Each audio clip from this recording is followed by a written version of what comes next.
All right. Let's see if I can do this at 10 o'clock on a Saturday night before everyone comes busting into my room. Probably not.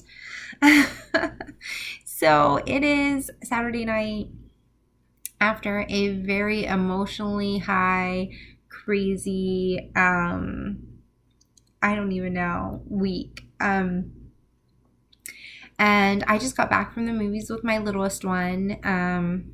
My big ones are with their dad and some friends at, and well, with a lot of people in Indianapolis at DCI finals. And Memphis and I decided we didn't want to go. I had worked with a friend doing some private catering thing and kind of was really not feeling it. Like my legs and my feet were done, like just dead. Like I really honestly could have just like chopped my feet off and just been better off, I think. It was a lot of standing around on really not healthy feet to begin with. But so Memphis and I decided, since everyone else was gone, it was a perfect chance to go see Christopher Robin movie. We've been waiting to see it, so we did. This is my Eeyore that I got from Hollywood Disney trip that my kids went on. Great movie. Okay, thanks, bud. Really, really emotional, but really great movie. And yeah, I honestly had to like hold back the tears the entire way through the movie, and thought, oh, I did it. This is great. I'm so proud of myself, because like literally like watery eyes the whole time. And then at the end, I look over and I can't tell at first that Memphis is sad and crying, and then I realize, oh God, he's crying and I'm crying. So thanks, Memphis. But oh my God, bless his little heart. He's so completely like this little emotional. He's so sweet. And that movie just, like it just really messes with you in a good way. I think like it definitely, I think, is like a reminding of that we really lose sight of the things that matter. And I think that we lose sight of who we used to be too often. And I'm kind of holding my little Eeyore as like a reminder of just the fact that that's something I've tried really hard, and I've been really blessed. I think that I'm married to the man I'm married to, because if you looked outside of my bedroom and even in my bedroom, like, so like, I don't know if I can get this off. This is hanging. It has like some bobby pins on it too, but like this little thing is hanging by my bed. It was a present from a friend at work for like Secret Santa, and it's just a fluffy little like keychain bobbly thing. I have an entire like 2 shelves of stuffed animals outside my bedroom. In the loft, I have toys all here. I have stuff up there. This guy up here that's hanging out right there, that guy, is a giant giraffe that's stuffed and right now probably covered in God knows what, because he's up there and I can't get him back down. But that's part of what makes me me. And I think that's a part of me that has never, like, it's the part of me that never wants to grow up. I never want to stop loving the things that I've always loved. And I can't help but love stuffed animals. I love characters from things from when I was younger. It just makes me feel good to, like, be with them. And, like, Pooh Bear in the movie talks about wanting this red balloon. He's like, the red balloon makes me happy. Doesn't it make you happy? And you know, Christopher Robin doesn't get it because he's an adult, and Pooh Bear's like, this is the best thing ever because I have this red balloon. And I'm like, that's how I feel every time I get little stupid things. And like, even I wish, I'm not gonna get up and get them, but you guys can't see, but like in this area over here I have a dresser. I don't know, there, see, there's Digger, there's my demon dolls, but the demon dolls are holding my 2 little tiny baby unicorns. And then I have like little animals that were gifts from people, and they like chirp, and there's owls that hoot and talk to each other and whatnot. Like, I have all these little things, and they just make me feel so happy. And I think like like poo in his red balloon. And it's just, why do people think, like, I go to so many different kinds of houses. Like even today, like, wow, the house I was in was like crazy amazing, right? Like pretty sure you could fit two of my houses in that house and maybe even more. I'm not really sure. But like everyone's such a grown up and nobody has anything like fun and playful and like silly and childlike just laying around unless they have children. And I'm like, even when my kids are gone, there are going to be stuffed animals out and toys and whatnot because it's just how we are. My husband has figures that he collects, and it's just who we are, and it's just a part of us. And I like that we are like that, even though sometimes it is a little silly, and sometimes I do think we should really not be like that maybe. But then I'm like, why? Like, what does it matter? And I think that watching that movie today just really like, it just sort of touched on a bunch of things that I think about all the time, like how everyone's in such a hurry to grow up. Like when you're young, like I remember being a kid and just being like not even understanding like how quickly time was going, but it's just so quickly. And I think maybe like now that I'm on the other side and I'm watching my children grow up, it's going so quick, and it doesn't make sense like how fast things are happening all the time. And I get caught up in being an adult and like the mundane of like get up, go to work, come home, make dinner, clean the house, get up, go to work, make dinner, clean the house. And it's like every day, and it's exhausting, and excuse me, it's not fun. And just like it's frustrating. And I was just thinking about so many things recently, and this week has just been just so many things like really reminding me like how precious time is. And just it's really sad that we waste so much of our younger years like wanting to be older and wanting more freedom and wanting all of this that we think we want. And then all of a sudden it hits us, and it's like you want all those things, and then all of a sudden you find yourself married, and then all of a sudden you find yourself with kids. And once you have kids, forget it. Like life is gonna slam you in the face, and everything's so much harder. And now you're not just responsible for yourself, but you're responsible for these little people and yourself. And then soon they're growing up, and then you're responsible for them and their friends and yourselves. And then all of a sudden you're responsible for them, yourselves, and your parents, because then your parents are getting older and you suddenly have to start taking care of your parents or, other people. And it's just this like whole vicious like race to beat the clock all the time. That's how it feels. It feels like you're constantly chasing the clock and trying to win some horrible game. And I don't like the game. I don't like feeling like there's never enough time. And it just feels like that so much lately. And I just want more time. I just want more time.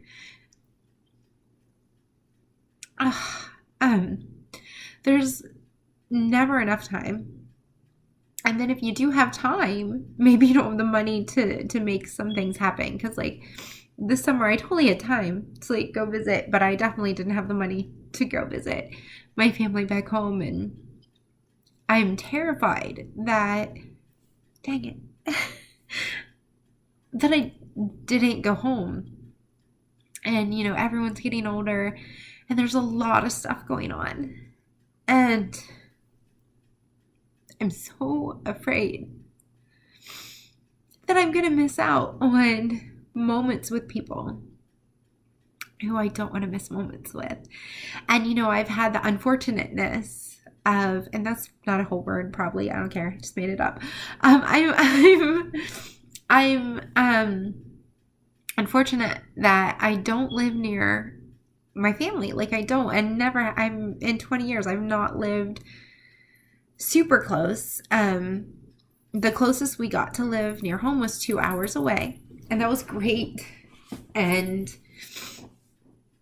I am so thankful that we were there, because I did get to make some good memories with my kids, with people in my life from home, and that was really important and good. But it was gone again just so quickly, and then we're 5 hours away now, and before that we were anywhere from 8 to 12 hours away, and time just keeps ticking, and people just keep getting older, and then you get to a certain age and it's always worries of like different health things, and it's just so frustrating. And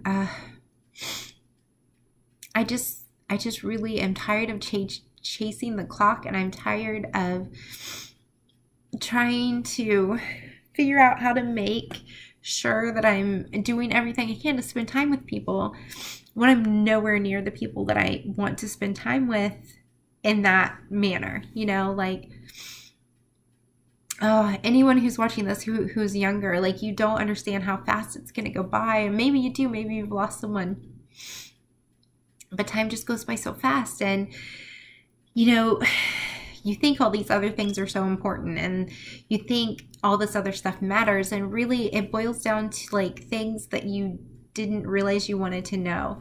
Like maybe like, who was your grandmother or grandfather's best friend and why? And what did they do when they were little? And like when did they learn how to ride a bike, or if they knew how to ride a bike? And who taught you how to drive? And when did you fall in love with each other? And these are things I never thought, because I was a kid and I was an idiot, because kids just, time is forever when you're a kid. But you don't think to ask questions like that. And now, it's too late for me. I will never know the answers to these questions from my grandparents. None of them can answer this. I don't have any grandparents left, and I haven't for a while. And it's really sad that I don't know these things. Like, I don't know why they were together, and how they met, and how they fell in love, and like what life was like for them. And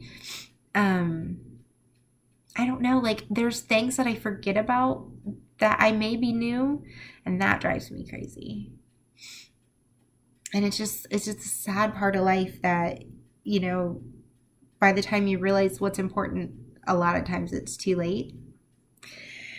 And so now my mom's siblings are growing up older, and my one aunt is 80, and about to be 81 this coming year. Yeah, I think. I don't know. Maybe is she 82 this year? And then my other aunt is turning 80, and her husband is 80, and my other uncle passed away, and I didn't get to go home for that because I was here. That was so frustrating. But everyone's getting older, and I'm here and they're there, and I miss them, and I've already been like feeling like junk about it because I didn't get to go home this summer except for like a second. And then some stuff started happening here with me, and it was so terrifying. And like, I remember being pregnant with Miles, and it would have been like 2002, and getting a phone call, and my aunt had to go have a triple bypass surgery. And I remember that phone call, and I remember thinking, oh my gosh, like, what is happening, and how devastated I was. And I remember like how it felt to be me, worried about her. And I never thought about the other side of that, of how she might have felt going through it, of course, scared for herself. But I never realized that she was maybe also extremely scared for her family and for us who love her, you know. And you don't think about that when someone's sick, I guess. I don't think you get it. And this past week, so like it was not this Friday that we just had, but a week ago, I went to the doctor's office because I've been having chest pain just like across my chest, like hurting. And like the first time it ever happened, it was like directly in my chest, in the center of my chest, and just really miserable. And it like made me like down to my knees on the ground, like tears streaming, like huge big tears of pain. And I'm a really high pain tolerance kind of person typically, so for it to like buckle me down and make me tear up like that, it was pain. And I think it worried me because it was like, and I immediately thought of my aunt and how like she had been fine and then, you know, had gone in for this triple bypass. And I was like, oh my gosh, like, am I having a heart attack? Like, what's going on? And so it kind of bothered me, but not bad enough that I didn't still go about my day, because it lessened and I could stand up, and I like kind of took some deep breaths and was like, okay, I don't know what that was. And I went about my day. So that Friday I went in because I was having that chest pain again, and it had been like 4 times that it had happened in like a month.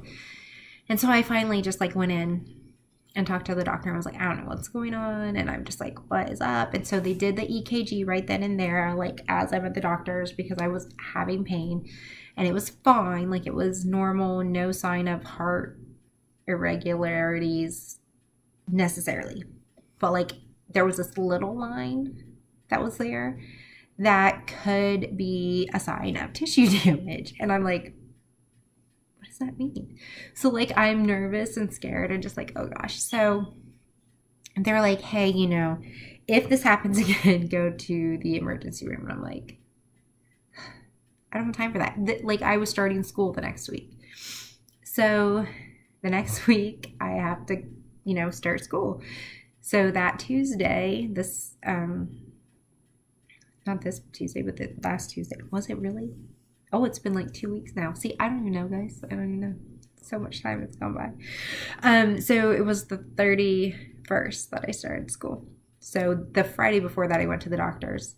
Then the 31st, I went to work, and I was having really bad chest pains. Again, like trying not to cry chest pains. And so I went to, went ahead and went through my day, and we were working longer hours that day. And so I was like, nope, I'm it's the first day of school. And so I totally stuck there, and, you know, we had new people, and I just didn't feel like I wanted to let anyone down. So I just stayed, even though when I called my doctor, he told me to go to the ER. I didn't go. Not then anyway. But, as soon as I got home, Tony took me to the ER, and we were there all night. And another EKG, chest monitoring, blood work, and then even a chest x-ray. They don't know what's going on, but let's cover bases. And so I'm like, whatever. So when they did the chest x-ray, it hurt like heck, because they had to put me in a position that like it put more strain where it was hurting. And that was the only thing I was worried about, was like, okay, that hurt worse. And I don't think it's my heart. I think it's like my chest muscles are pinched something. And I was just in so much pain. And they came back and said, you know, technically everything is clear, except on your chest x-ray, you have this little nodule. And you need to follow up with someone about it, but it shouldn't be affecting your chest the way that you're experiencing pain, and So that was on Tuesday the 31st. So then I called, did I call the doctor? I don't even think I called the doctor. I think the doctor called me and said, hey, you need to have a scan done because of this thing that they found on your chest x-ray. And I'm like, okay. And they set up a, I guess that the Friday that I went in, they set up my myocardial perfusion scan. So that Friday before the 31st, they had already set up the scan I was going to eventually have. That's coming up this week. And so I'm like, okay, I'll go to a CT scan. Like, whatever. So we set it for Saturday because I don't like missing work if I don't have to. And luckily they could. So I went in this past Saturday and got a CT scan. And honest to goodness, was not afraid at all. No fear, no worries. And then when we got out of there, we were going home, and I just heard a voice in my head say, you know, God really needed you to have this scan done as soon as you did, because there's something they need to see. And I had not had that thought pass through my brain at all until that very moment. And I'm crying now behind my sunglasses, trying not to scare my son because he's with us that day. And I'm like, okay, what's going on? Like, why am I hearing that? And so, like, collected myself and calmed down and whatever.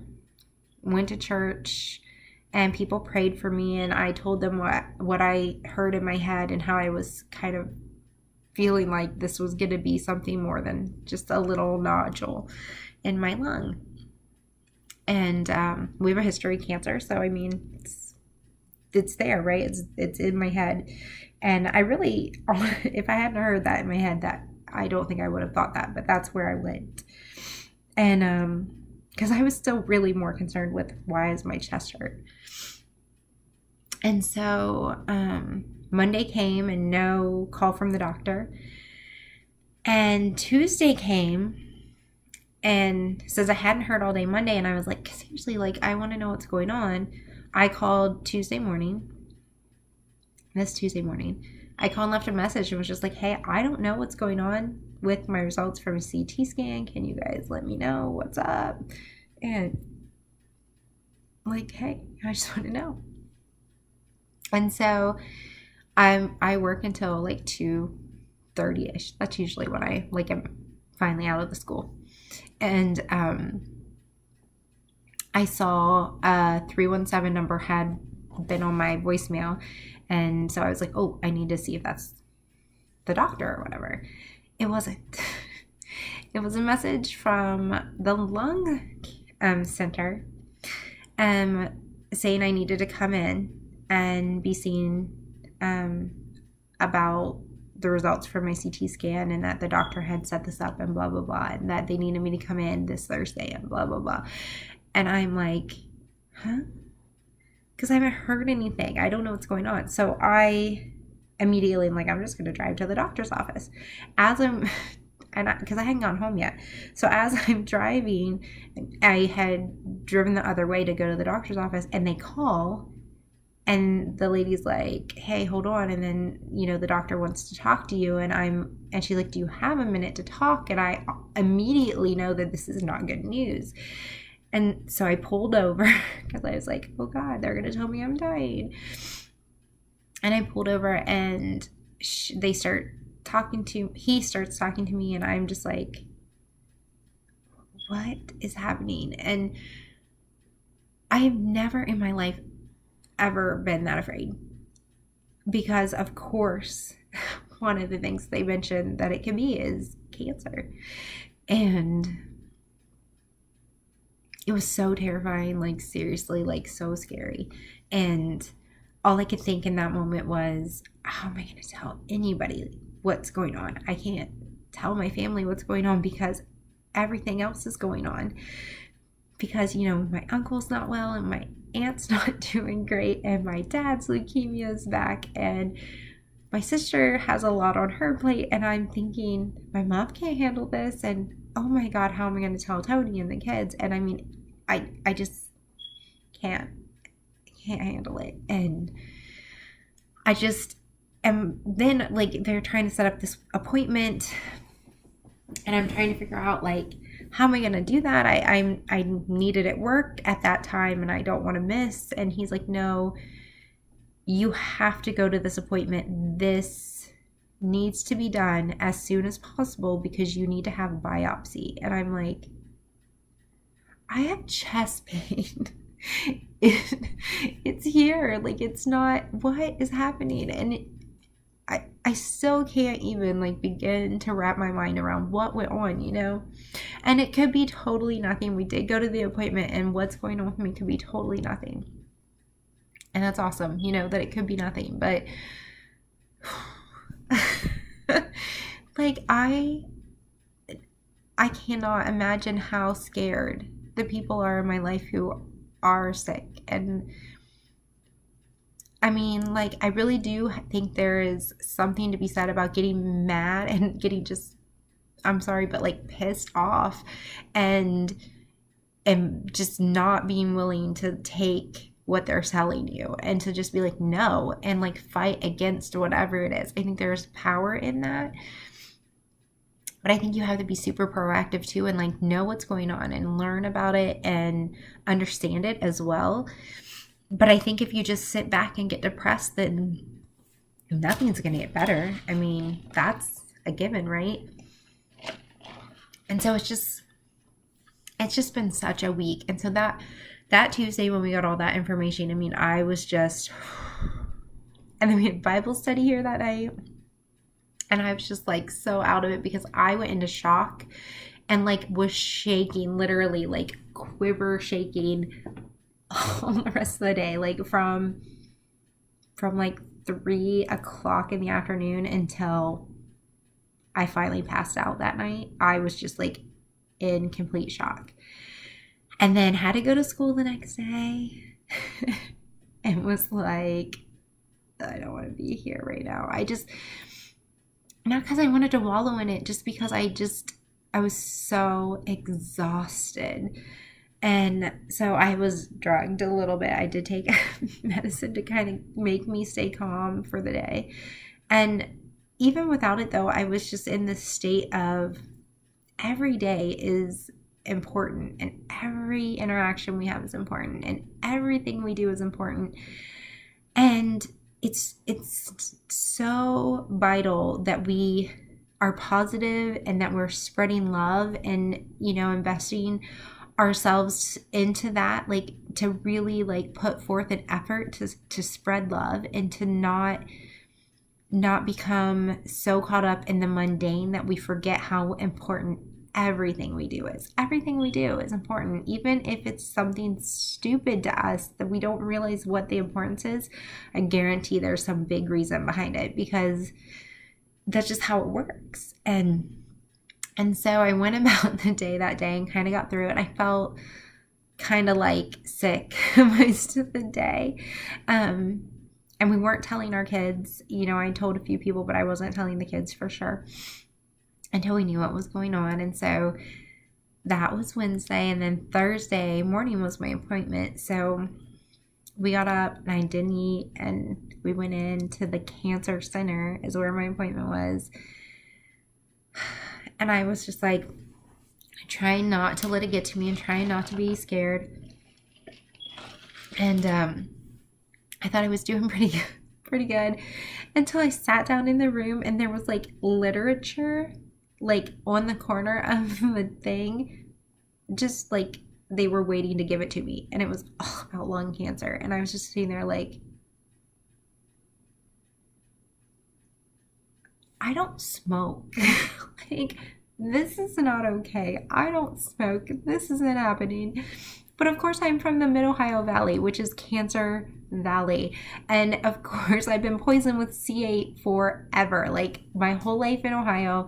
And then even when I moved to South Carolina, I was poisoned with it there. And then we lived in Kentucky in front of a steel plant. So I'm just like, and everyone smoked around me when I was a kid. So thanks, people. That's all I got really mad. But then he came in and we talked, and it might be nothing. And I'm going with that until I know anything else. But gosh, like, life is so fleeting and you don't know what's going to happen.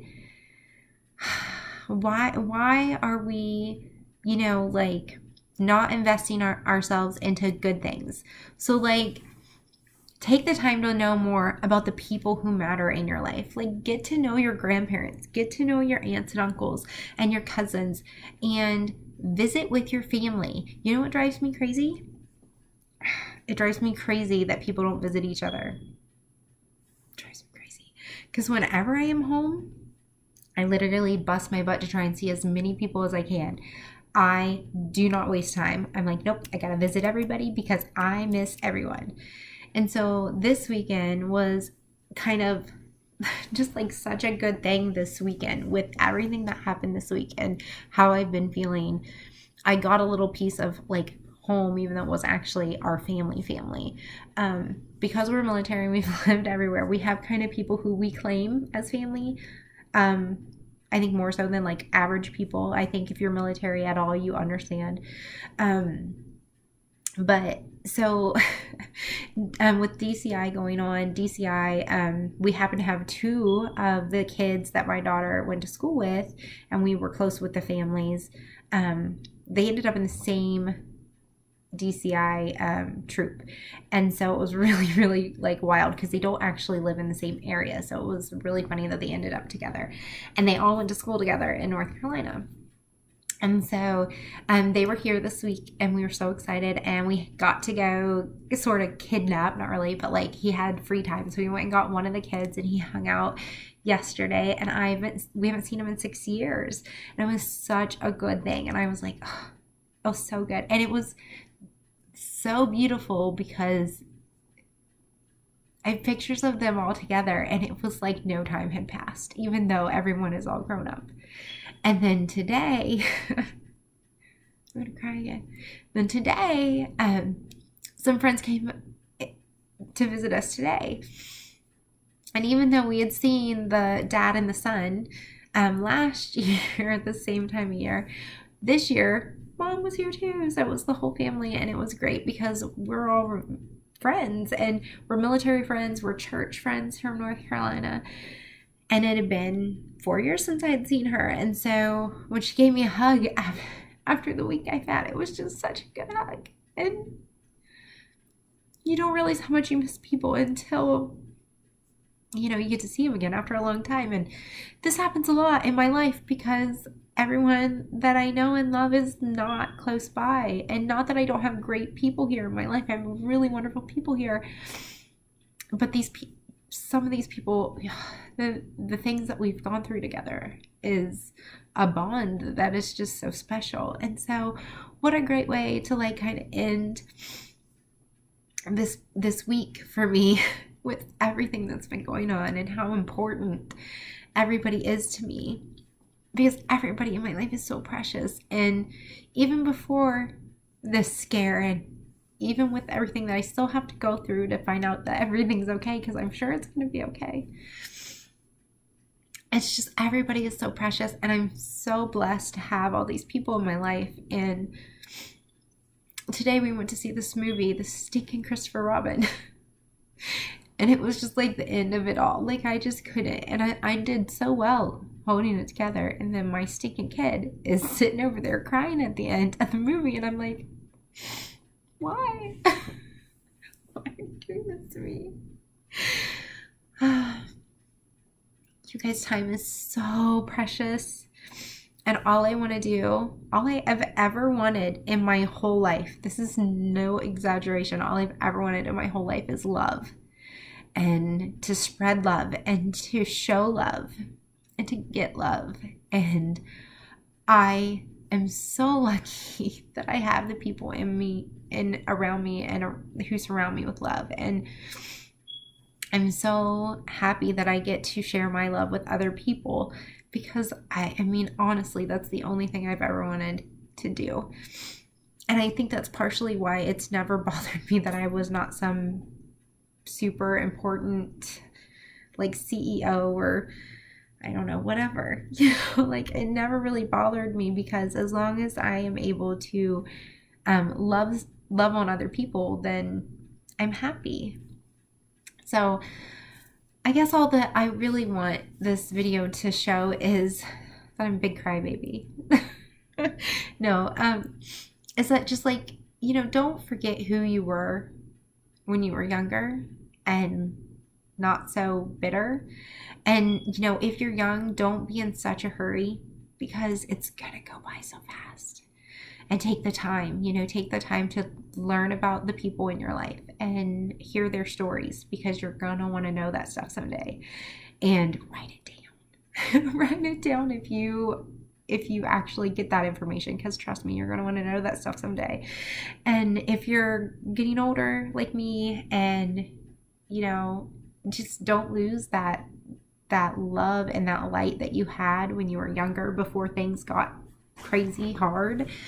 And you know, still keep trying to take the time to get to know people. You know, just because the people who are older than us are going away,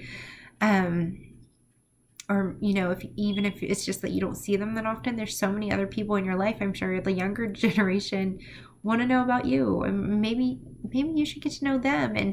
And just everyone has a story, and it's so beautiful. So just take the time to hear it and spend time with people.